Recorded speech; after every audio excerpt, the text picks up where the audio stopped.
নাচে কিশোরীর ভাবে বিভাবিত হয়ে গৌর হরি আমার হরিনাম বিলাচ্ছে। আর কি করছে? সুরধনের তীরে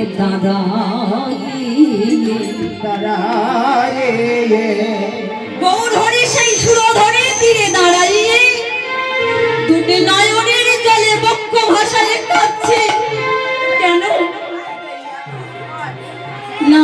নিজে আচরে ধর্ম জীবকে শিখায়, তাই গৌর হরি আমাদের মতো জীবকে শিক্ষা দেওয়ার লাগি নিজে সুরধনের তীরে দাঁড়ায় কাঁদছে।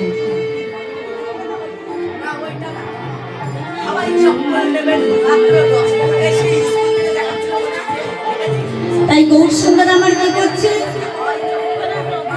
সুরধনের তীরে দাঁড়াইয়ে আজ মনের সুখে মনের আনন্দে গৌর হরি আমার রাধা নাম জপ